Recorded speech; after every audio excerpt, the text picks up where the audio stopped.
an open debate regarding road infrastructure and governance. Adeni Adeyemi fights back as police file 8-count charge over fake counsel. ASU threatens strike over Ondo government's delay in implementing 2025 agreement. Dangote refinery reduces petrol price to 1,075 naira per litre. Outside Nigeria, France records 2025 excess deaths as peak of heat wave as Europe braces for more extreme weather. And in sport, Ronaldo's Portugal advance after VAR drama to set up Spain showdown. Those are our top stories. Details coming up shortly.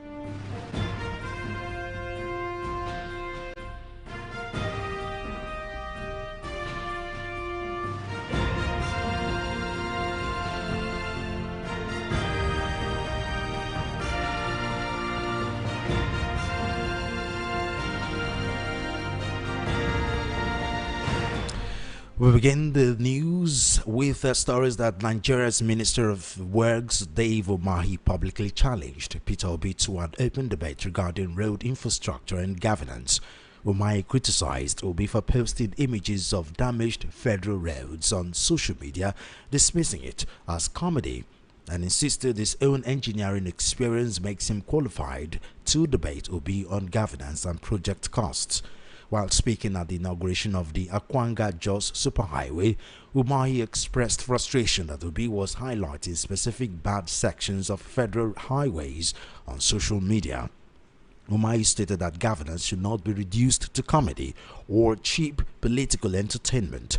He declared he is ready to publicly debate Obi to disaggregate the unit cost of concrete road construction and defend the reinforced concrete technology currently adopted by the federal administration. Umahi also challenged Obi on the basis of their gubernatorial tenures, calling for a governor-to-governor comparison of their respective achievements and contributions to the Southeast region. Take a listen.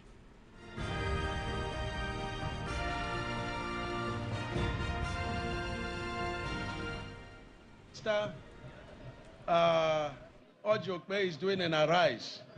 And so I watched them talk about our program yesterday.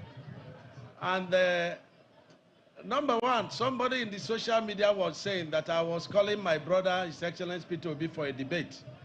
That is, I'm not a presidential candidate. This man was a governor, I was a governor. And it's a presidential aspirant. I was also a presidential aspirant. So we are eminently qualified to debate. I aspired, I didn't get. He aspired before, he's aspiring again.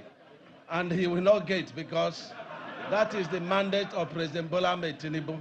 So we can do a debate. What I was worried about was that many opposition party members had gone through where we are working, and they would call me and say, you people are getting this right. And I expected him to do so because we are doing what he did not do. When he was governor of Anambra State, for how many years, nobody could spend less than 7 hours to travel from Enugu to Onitsha. But today, you do it under 1 hour because President Bola Ahmed Tinubu is fixing that road. I saw in social media where somebody was commending the president and they were saying this is not coastal road, but that is our own coastal road. Beautifully done with concrete, beautifully done with solar light. We are putting CCTV, we are planting trees. And I think that he should for once commend what this divine president is doing. And they say I'm not on ballot. I'm on ballot too because of what the president is doing. Because if the president is not on ballot, I'm not sure that this road here will be completed. I'm not sure that the 4 legacy projects will be completed. I'm not sure that Southeast will continue to be integrated in the affairs of the nation. So I am on ballot. And if you insult the president, I will take on you because I am on ballot. No be so? Am I not on ballot? So those who say I'm not on ballot, I'm on ballot. And for the obedient that are insulting me, be very objective. Be very, very objective. I have been a party chairman, I've been deputy governor, I've been governor. I've been senator, I've been minister. Then put the credential of your principal, and then let us see what I did when I was governor of Ebonyi State and what he did. So you have no right to insult me. But if you must insult me, insult me constructively. Not be so? But if you call on president, I will call on you. When our first lady, our mother of the nation, was trying to encourage the youths, and she was talking about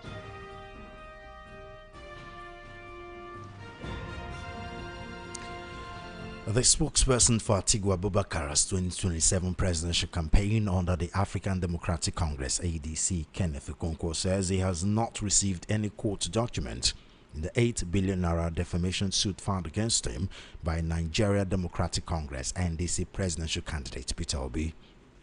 Okonkwo, who previously worked with Obi, said this during a television interview while responding to questions about the ongoing legal dispute. ADC chieftain was also asked about a report that the court had granted Obi's legal team permission to serve him through substituted means after allegedly failing to serve him personally. Responding, Okonkwo questioned the basis for the application. He maintained that although he had responded to pre-action notice previously sent to his phone, he had not received any originating court processes. Okonkwo dismissed the legal action as an attempt to silence him, insisting he would not retract his earlier statement about Obi. The suit followed comments made by Okonkwo during a live television interview in which he alleged that Obi and some NDC leaders extorted 10 million naira from aspirants seeking seats in the House of Representatives and manipulated the party's candidate selection process. Obi, through his legal team, subsequently filed an 8 billion naira defamation suit at the Anambra State High Court Onitsha Judicial Division, seeking general damages, a public retraction of the statement, and a perpetual injunction restraining Okonkwo from repeating the allegations. According to court filings, Obi's lawyers later obtained leave of court to serve the originating processes on Okonkwo by substituting means after a successful attempt at personal service.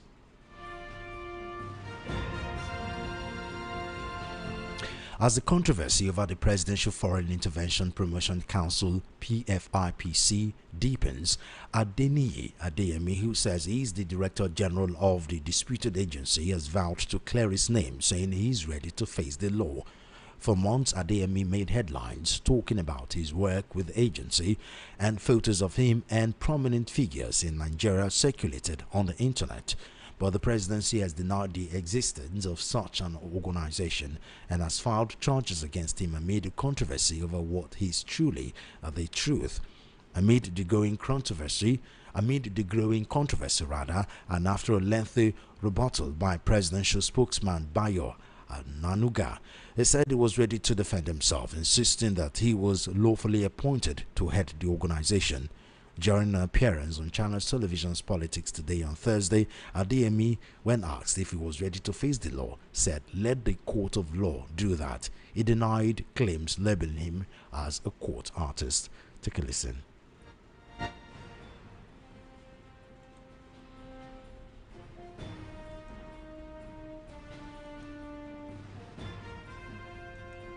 First and foremost, it does look that you are in hiding. Where have you been? Are you running away from the law? Not at all, sir.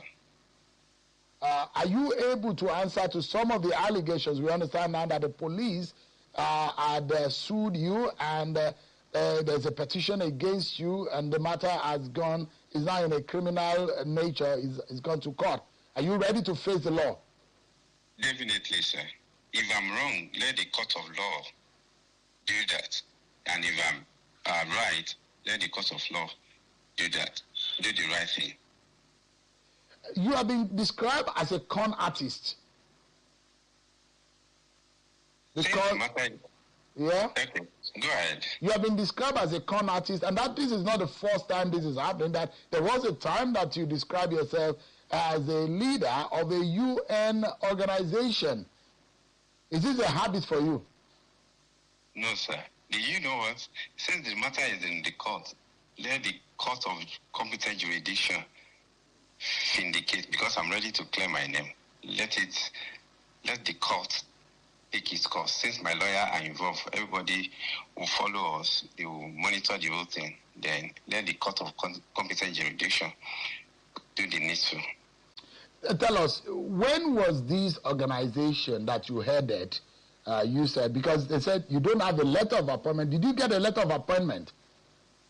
Mr. Shiu, definitely I have a letter of appointment. However, since the matter is in the court, I won't be able to say much about it. However, I'm on a medication.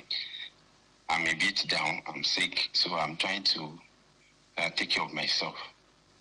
When you say that you are ready to face, and apologies for your ill health, pray that you get back on your feet, how you got an office in the Federal Secretariat? SGF denies you, the federal government denies you. Have you personally met Mr. Gbajabiamila physically before? Yes, sir. All those ones will be sorted out in the court. I won't want to say much about it. Who was funding the salaries of your you have about 300 staff. Was this coming from the federal government? Mr. Shiu, the truth will be unraveled at the court of law. But give us an understanding. That organization that you are talking about, the federal, the Presidential Foreign Intervention Promotion Council, I understand that you are the very first Director General of that organization, set up in 2024. Is that right? Yes, sir. Who exactly addressed your letter? Was the letter addressed from the SGS office or the office of the president? Mr. Shiu, I don't want to talk much about it. Since the matter is in court, in fact, I'm restricted not to talk since the matter is in the court. So let's just get to the court. Okay. A lot of Nigerians are watching you tonight and wondering what exactly some people.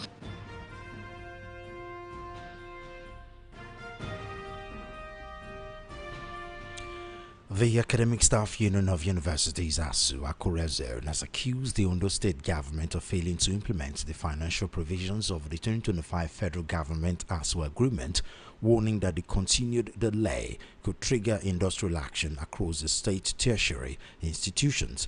Addressing a news conference at the University of Medical Sciences, UNIMED Ondo, the zonal coordinator Adeola Egbetokun said the state government had failed to fulfill its obligations under the agreement despite being fully aware of its provisions. Egbetokun said the government's inaction had adversely affected the welfare of lecturers and undermined the effective functioning of state-owned universities. He said the union considered it necessary to alert students, parents, civil society organizations, and the general public to the situation. Egbetokun explained that the 2025 federal government ASU agreement, which took financial effect from 1 January 2026, provides for the payment of the Consolidated Academic Tools Allowance (CATA), Earned Academic Allowance (EAA), and Professional Allowance to improve lecturers' welfare and promote excellence in teaching and research. ASU also accused the state government of delaying the implementation of nationally approved welfare packages for university lecturers, lamenting that the delay had weakened staff morale, encouraged brain drain, and threatened the quality of higher education. Responding on behalf of the government, the Ondo State Commissioner for Education, Science and Technology, Igbekele Jibefun, said the government had already commenced steps towards implementing the agreement and assured lecturers that the necessary action would be taken soon. Jibefun added that the Ondo State was not the only state yet to implement the agreement, noting that none of the states within the ASU Akure zone had fully implemented it.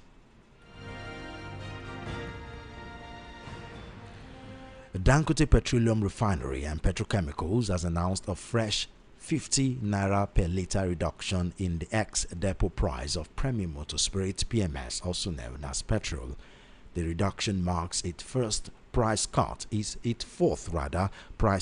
within a month, bringing the cumulative reduction since May 30, 2026 to 200 naira, further reducing the gantry price to 1,075 naira per litre.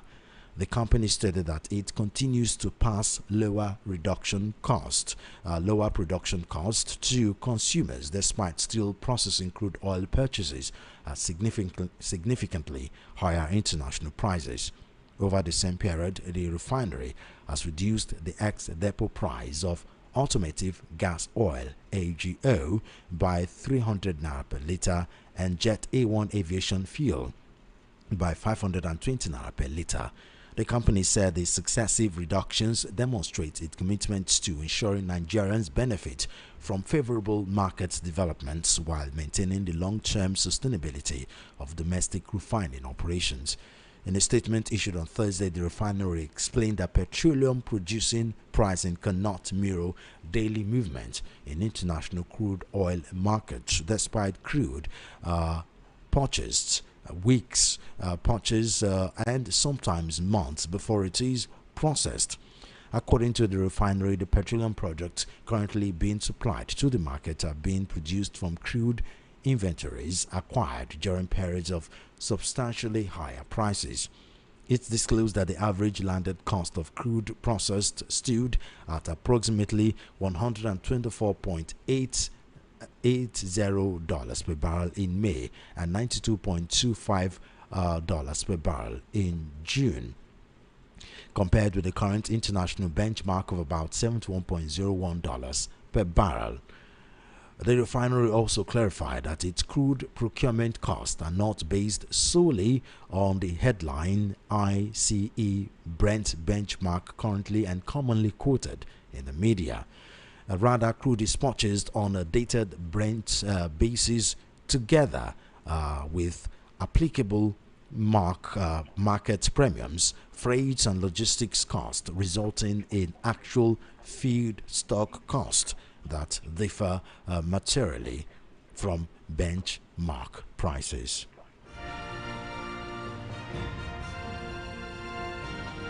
You are currently listening to the World News at 12 right here on Voice of the People 90.3 FM. We'll go straight to our analysis segment where we have Tunde Kolawole. He's a legal practitioner and a public affairs analyst. Barrister Kolawole, thank you very much for joining us on the World News at 12. Good morning, my brother. Thanks for having me. And I wish all the great people of Nigeria listening to us and all over the world a very, very lovely weekend. Again, thank you very much for joining us. Let's go straight to the first on our news item, which is the Minister of Works, Dave Umahi, where he publicly challenged Peter Obi to an open debate regarding President Bola Tinubu's policies, in this case, road infrastructure and governance. Umahi criticized Obi for posting image of some federal roads on social media, damaged roads as a matter of fact, dismissing it as comedy, insisting that his own engineering experience makes him qualified to debate Obi on governance and project cost. He also compared his governorship tenure to that of Peter Obi, that comparatively he did more than Obi. I'm sure you listened and watched his comments. What's your take on that? Well, honestly speaking, when I saw the clip of that and some of the media and all that, it just tickled me. I laughed. Why did I laugh? Most times there are these things that come on the media, social media especially, and all that. For some of the activities of the things that Peter Obi did when he was governor of Anambra State. One of which statements, which came from a journalist like one Tunde Kolawole recently, is when the director of lands in Anambra State, Umahi, and allocated some lands to Peter Obi as the sitting governor and all that. Peter Obi wrote back to the director of land, thanking him for considering worthy of being allocated land in Anambra State and all that. But that he will not take it as long as he remains the governor of Anambra State. He doesn't want anything from the state and not that. Rather, whatever they have to do for the development of the state. I said that something because that tells us a lot of stories. about the integrity of Mr. Obi when he was governor. Governor of Anambra State. We are not saying it's perfect. He has left office now for almost about 10 years or thereabouts. Yeah, more than 10 years actually. We haven't had a single incident of the EFCC, ICPC, and not pursuing Mr. Peter Obi. Any allegation of financial misappropriation whatsoever. What I do. He was also very prudent. He made a lot of savings, and the key sector of the area of the economy of Anambra State and development. Peter Obi was said to have tried it very best. I haven't seen anything as complimentary as that with regard to the Minister of Works, from bystander, from elderly citizens of Nigeria, commending Umahi for whatever he may have done as governor of the state, and then even as minister as of today. Just about a week or two ago, Umahi himself came up, even though I know he didn't construct that road, he came up with this issue that the Ibadan end of the Lagos Ibadan Expressway has collapsed, and that he is going to reward the contract to some other contractors to redo the road. He never told us what a guarantee were put into the contract, because I remember when Awulo was in comment those days, when Zik was in comment those days, when Tafawa Balewa and Sagano were in comment, when you do a project for the government, there will be a clause in the system that if this project fails within a number of years, you will come back and repeat without any further payment by the government. Was that embedded in the contract with regard to the Lagos Ibadan Expressway? And I also know that a lot of criticism has begun to come up with regard to the so-called coastal road that Mr. Umahi is handling. It's now being flooded. The section of it is alleged to have collapsed and what have you. And the excuse that Mr. Umahi has had is that flood is it's not an unusual thing. Yeah. And then more importantly, too, that people are dumping refuse on the drainages that is frustrating. That is causing the flooding in some of these roads and all that. For God's sake, these are issues to be decided and what have you. The coastal road is supposed to be an elevated road that shouldn't be subjected, that shouldn't be closed, or that should not be worrying, or that one should not be fearing that floods and all that. One of the major highlights of the coastal highway is that it's going to be different from all the roads we already have in Nigeria, which is why the road is being constructed, despite so many other roads in Nigeria needing repairs and maintenance. What I'm saying is I don't think Mr. Umahi stand on the same pedestal with Mr. Peter Obi when it comes to the issue of integrity, when it comes to the issue of performance as a governor. I don't think they stand on the same pedestal. So whatever challenges are thrown at Peter Obi and I'm sure Peter Obi can square up to them. Square up to him on any issues and all that, and come out clean with regards to whatever allegation, whatever Mr. Umahi will be bringing onto the table. So,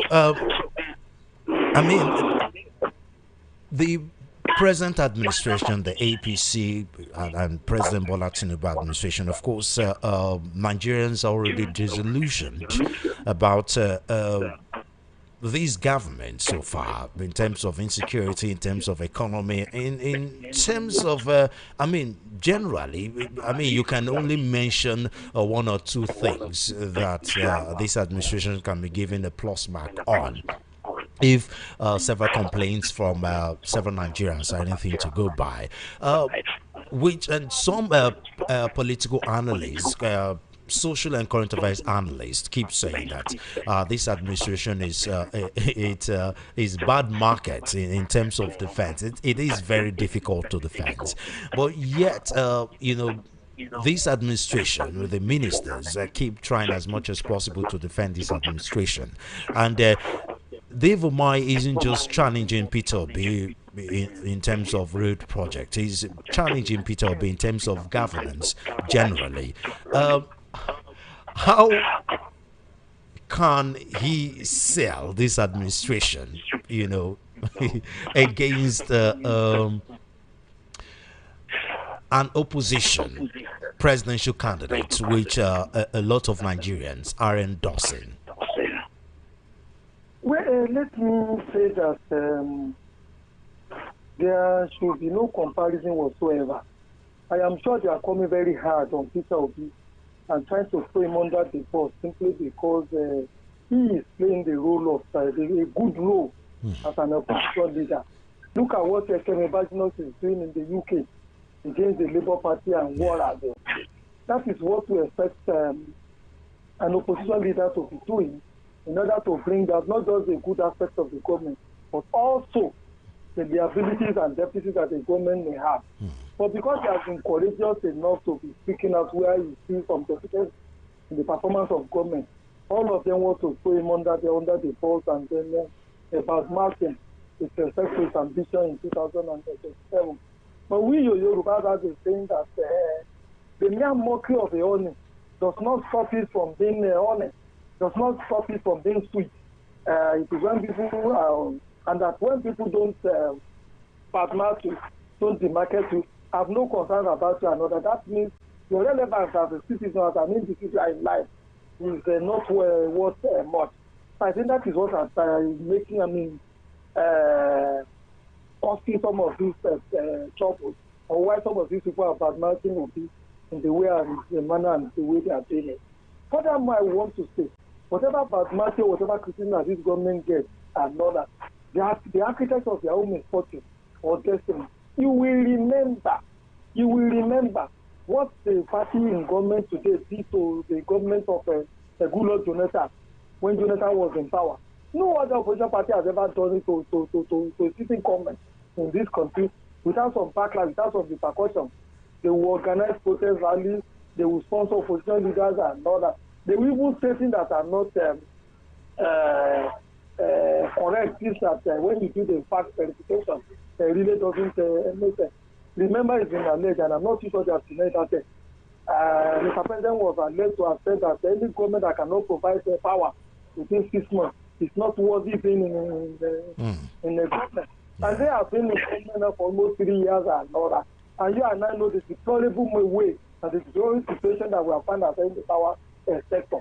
So when they were doing most of those things and then giving people powerful, pretending to be miracle workers, pretending to be able to do what they lack the capacity to do when they get it to go, simply because they want to bring down the Jonathan and Jonathan and others. They didn't know, they didn't realize. And like the Yoruba will also say again that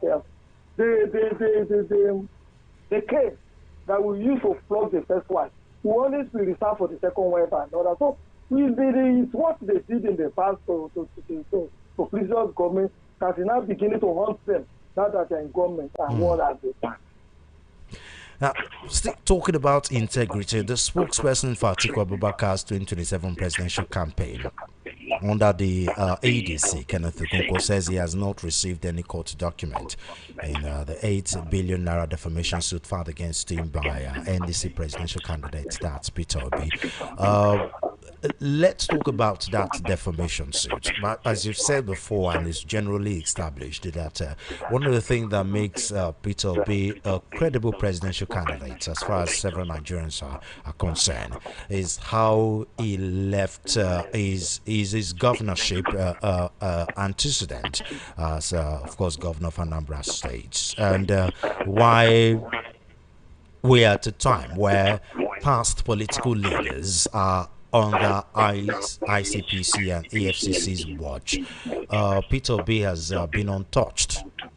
Yet out of nowhere, we have a Kenneth Okonkwo saying that Peter Obi and the NDC leaders extorted 10 million naira from aspirants seeking seat in the House of Representatives and are manipulating the party's candidate selection process amidst other allegations. Now, Nigerians have been divided on the position that Peter Obi has taken in this situation. Some are saying that Peter Obi should have just left Kenneth Okonkwo, saying that those allegations are true. in order not to give Peter Okonkwo more fame as far as this allegation is concerned. While some other persons are saying, I mean, this for someone that a lot of Nigerians think has a clean hand, this allegation is too big for Peter Obi not to react to. What's your take? When you fight for defamation in court, and let me quickly say before make more contributions that this matter is in court. Yes. And we are supposed to not make a sensitive I understand that. I understand. Yeah. Exactly, so that the hands of the court doesn't get ambushed in whatever you might do, and then you will not be a citizen as regards the details of what you don't know.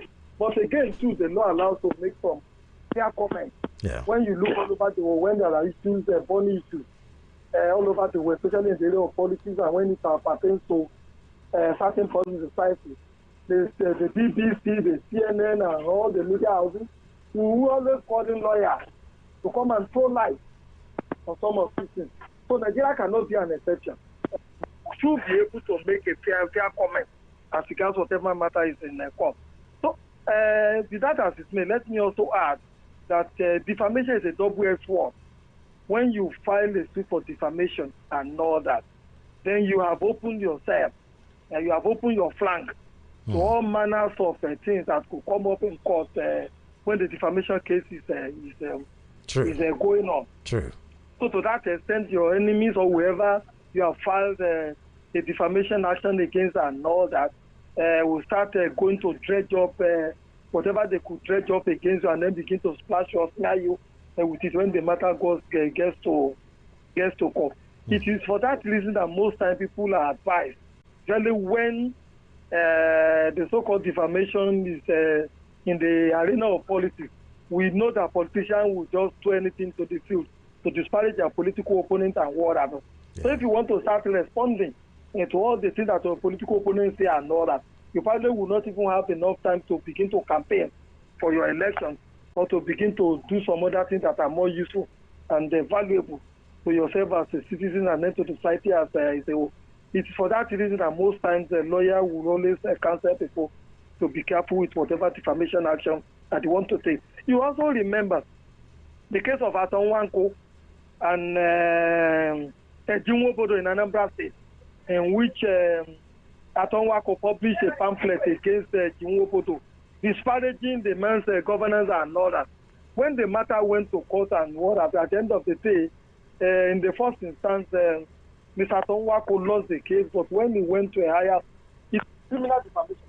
When he went to a higher court and all that, the court ruled that, look, for people in government or for politicians or public officials and all that, they must be ready to open themselves to criticism by citizens of the country.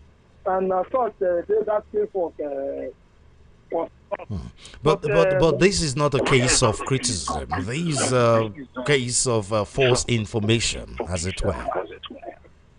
Well, that's what I'm saying. I'm saying we are saying the same thing. Mr. Peter Obi can go to court to challenge that, to ask for damages and reparations if you like, and what have you.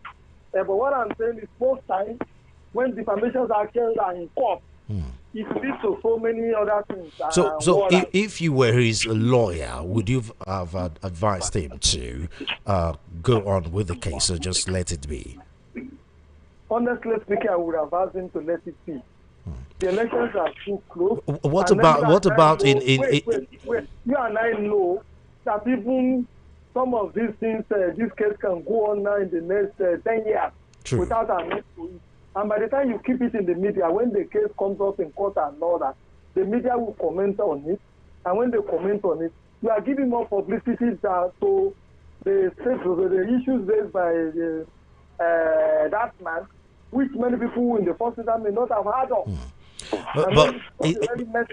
What about a situation where this was the former spokesperson of Peter Obi, which means he was quite close to Peter Obi for a while. I mean, a statement made by someone like that, don't you think a lot of people will take as gospel? Also consider the fact that since him and Peter Obi departed, 99% of the time he opens his mouth, it's about criticism of Peter Obi. I mean, I think he has criticized Peter Obi more than anyone else, since he parted way with Peter Obi. After a while, seed of doubt will begin to be sown in the hearts of a lot of Nigerians. Do you think with that it would have been advised to at least respond once instead of keeping quiet? Well, it's not too bad to respond once and another. But if you have to respond, you can even wait until after the elections in 2027 and take on the man up in a very frontal. What if at that time lots of damages have been done? Well, it's not impossible. There is always an opportunity for redress in court when damages are done either in defamation or libel and what have you. There will always be a time and opportunity in the future to seek damages. You could wait until 5 years before you bring an action against one for another. Then furthermore, we assume that that man has integrity, that the man is credible, that whatever the man says, the Nigerian people will believe in. Here is a man I think has moved from Labour APC to Labour Party to APC and what have you. He's been all over the place like a butterfly. What have you. So if he's that kind of a person and what have you, whatever he says, most people will take it with a pinch of, especially rational people, will take it with a pinch of effort. In fact, I was shocked when I heard that Atiku has appointed him as a spokesman. I was shocked. Well, he's doing a good job disparaging Peter Obi. By casting aspersions on Atiku's political opponents and what. Those things will backfire sooner than later. Look at Buala. At the time, Buala was one of the most strident and vitriolic critics of the present president and what happened. Yeah. But see what how the table has suddenly turned and all that. There's also Reno Mokri. What about also Fanikayode? He was also a very strident and very virulent critic for Mr. President. But they have all eaten their vomits now and they are back where they now because of time. Because of time, let's go over to the next story for discussion, where controversy continued to thrill the Presidential Foreign Investment Promotion Council, PFIPC. The supposed Director General Adeyemi, where he's vowed to clear his name, saying he's ready to face the law. In an interview yesterday, he refused to answer a good number of questions posted to him by the channel's television anchor, Shemo Kimberloye, saying because the matter is in court, he's been advised by lawyers. Exactly, he's been advised to say as little as possible, but he keeps saying that he will clear his name. What's your take on this controversy? Obviously involving the chief of staff to the president, the former what's his name now? It is very shocking to me, very, very shocking indeed. Only because of the personalities that involved. Here is a man, you have the chief of staff. Femi Gbajabiamila. I just remember his name. He has been in government now for a long time, and what I know, he was Speaker of the House of Representatives, and to the best of my knowledge, they are wearing too many aspersions, they are wearing too many accusations, they are wearing too damaging issues raised against him. Why this is coming up now appears to me to be very strange. Secondly, by the time the man began to print letterheads, set up offices, and began to meet ambassadors and all that, what were the security people looking, especially the DSS, that they have not been able to that's what is strange about this whole situation, and that's why some people are beginning to, in as much as it's looking weird, on the other hand, it's also looking a little legitimate, because He was all over the place, meeting with international. I mean, he wasn't hiding it. Being posted on the internet, it was looking quite legitimate for a very long time. I agree. What I would say at this time is maybe we should all give the two parties the benefit of doubt to prove their cases in court. Because, I mean, the court is a fact-finding institution.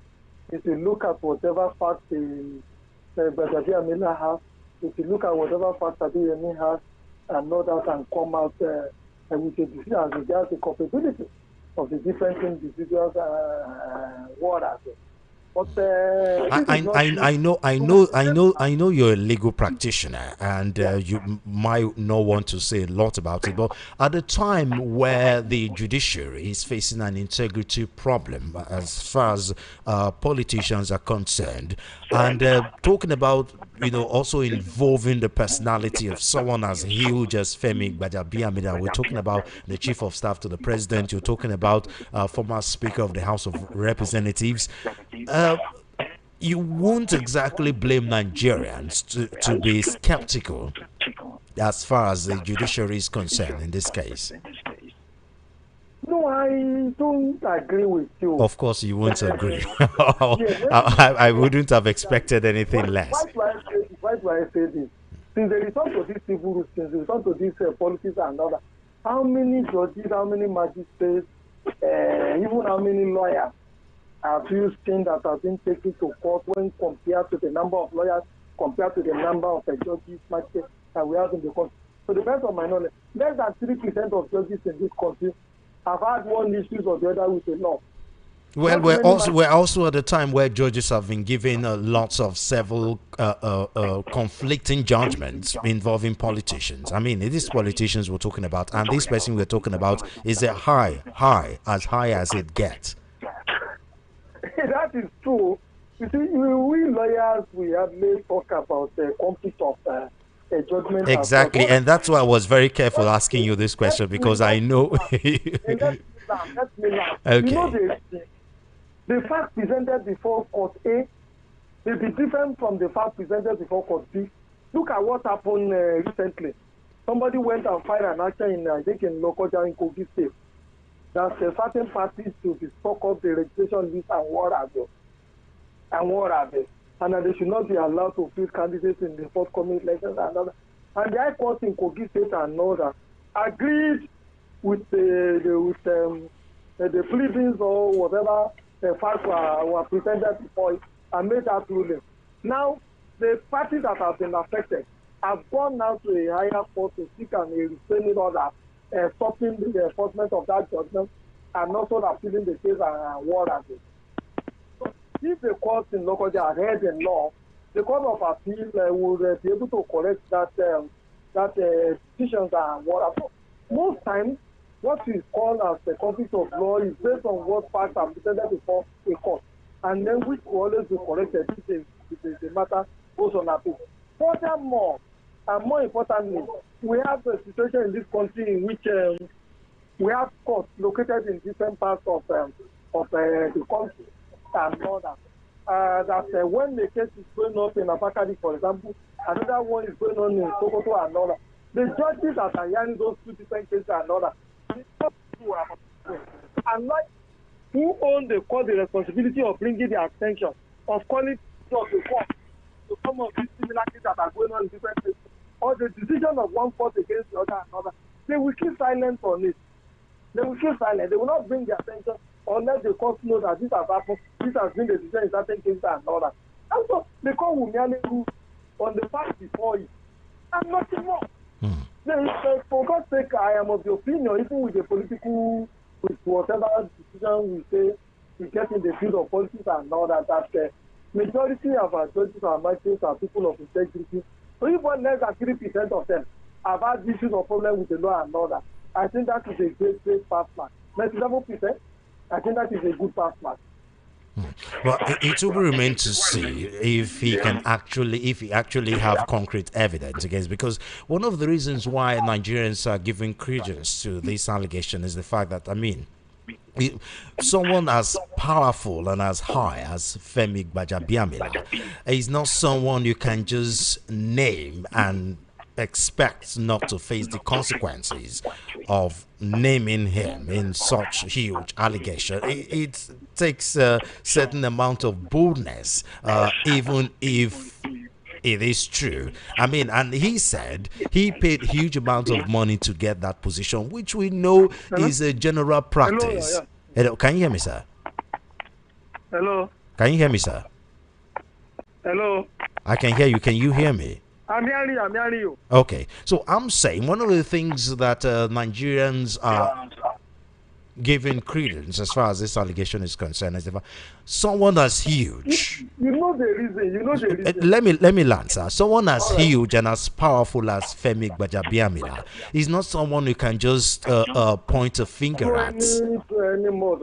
Exactly. He's not someone you can just point a finger at and expect not to face the consequences as far as that kind of huge allegation is concerned. And he also said he paid huge amounts of money to get that appointment, which we all know is a general practice in Nigeria.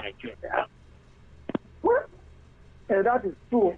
You know, when we began conversation on this particular topic, I said it is not new in Nigeria and all that.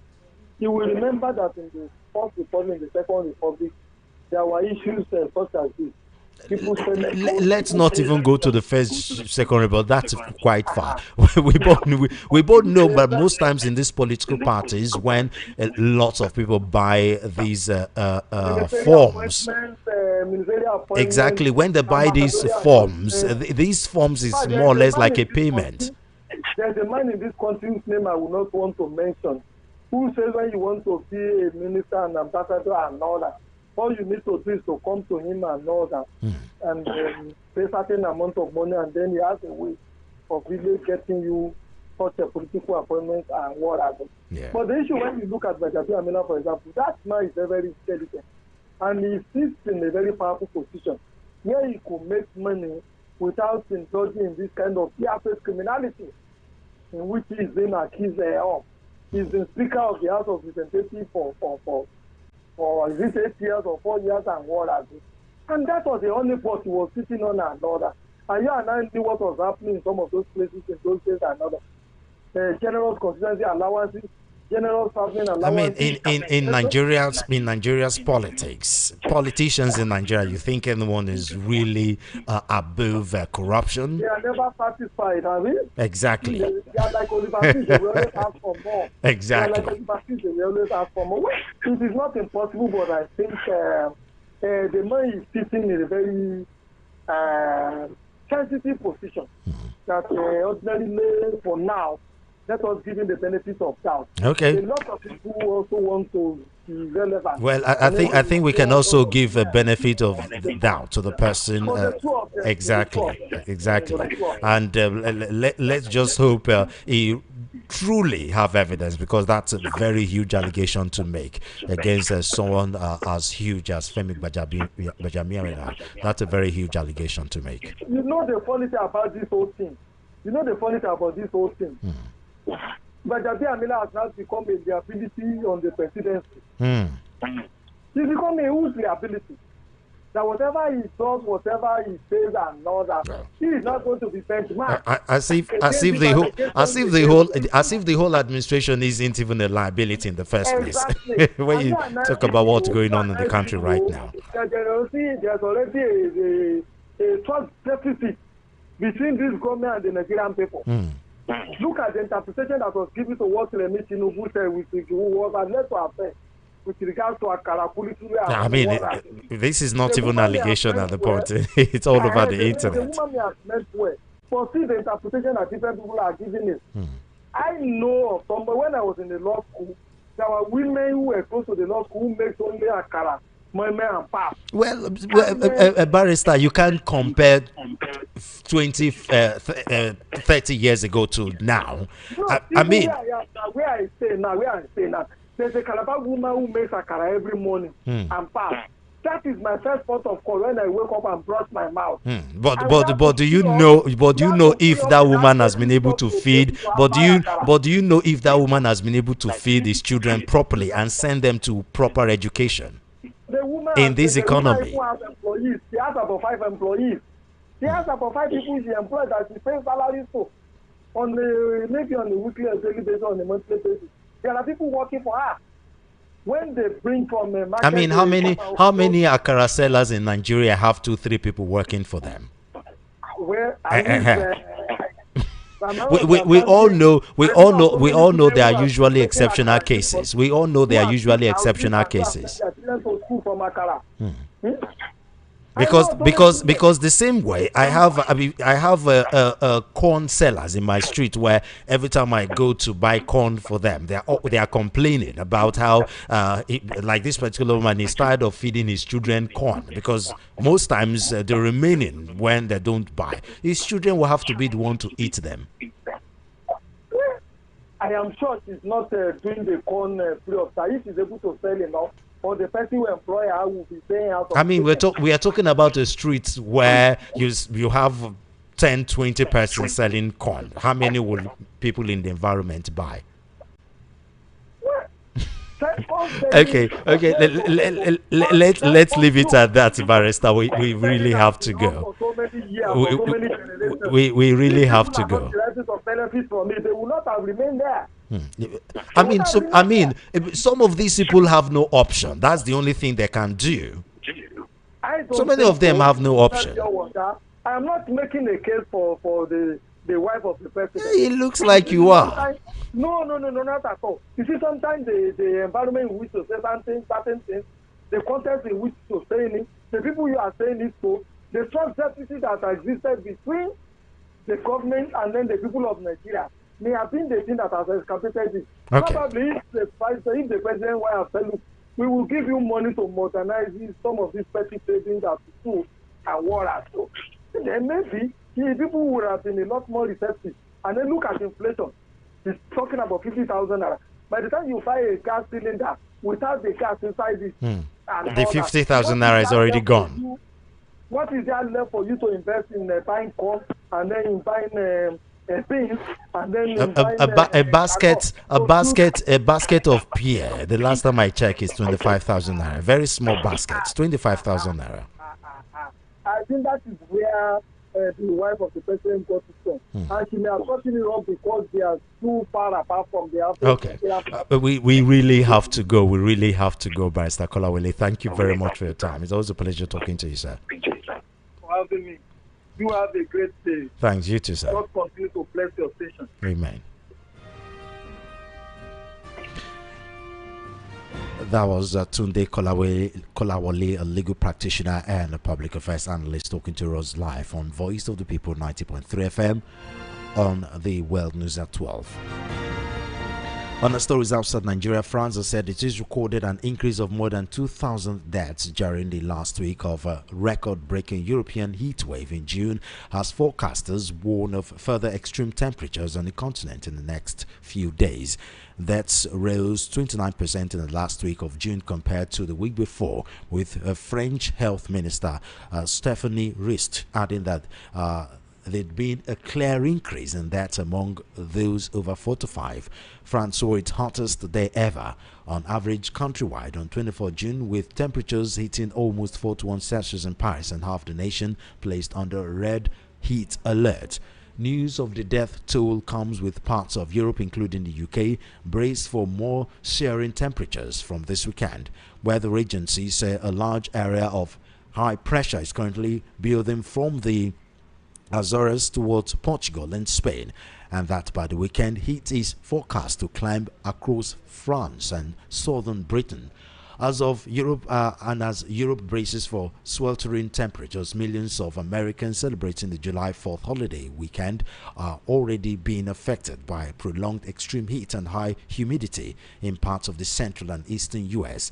Climate change is driving up temperatures around the world, but particularly in Europe, it is the fastest warming continent, heating up twice as fast as the global average, according to Copernicus Climate Service. This is causing increased summer heat waves, greater pressure on Europe's water supply, and more intense wildfires. This summer's record-breaking temperatures have already proved particularly deadly. Belgium recorded 1,222 excess heats during the heat wave, 39% more than usual, with almost half being people aged 85 and above. And out to sports news, Portugal battled into the last 16 of the World Cup with a drama-filled 2-1 victory over Croatia on Thursday, setting up a titanic showdown with European champions Spain. In another nerve-shredding World Cup classic, Gonçalo Ramos headed Portugal into the lead in the 4th minute of stoppage time before Croatia saw a last gasp equalizer agonizingly ruled out for offside in Toronto. Portugal's 41-year-old superstar captain Cristiano Ronaldo had helped hold his team back into the contest, bearing a 68-minute penalty to cancel out Croatia's 53rd minute opener from Ivan Perisic. Ronaldo later joined frenzied celebrations after Ramos glanced home a sensational header deep into injury time to give Portugal the lead. But Ronaldo and his Portugal teammates were left stunned when Josko Gvardiol prodded home an apparent equalizer in stoppage time, yet VAR chalked off the goal after a chip embedded into the match ball detected that it had just brushed Croatia striker Igor Matanovic, while Mario Pasalic was in an offside decision in the build-up. After the final whistle, an emotional Ronaldo held up and pulled on a Portugal shirt wearing the number 21, a tribute to late teammate Diogo Jota, the Liverpool star who tragically died in a car crash almost a year to the day from Thursday's swing on July 3 last year. The result ensures that Ronaldo's incredible World Cup career will be extended for at least one more match when the Portuguese face Iberian rivals Spain in the last 16 in Dallas on Monday. Ronaldo's second half penalty made him the oldest man to score in a World Cup knockout match. And now to end the news, the headlines again. Dave Umahi publicly challenges Peter Obi to an open debate regarding road infrastructure and governance. Adeni Adeyemo fights back as police filed 8-count charge over fake counsel. Also threatens strike over Ondo government's delay in implementing 2025 agreement. Dangote refinery reduces petrol price to 1,075 naira per litre. Outside Nigeria, France records 2025 excess deaths at peak of heat wave as Europe braces for more extreme weather. And on sport, Ronaldo's Portugal advance after VAR drama to set up Spain showdown. And that's a wrap on the World News at 12 on Voice of the People 90.3 FM. I am Solomon Ofem. Good afternoon and thank you for listening.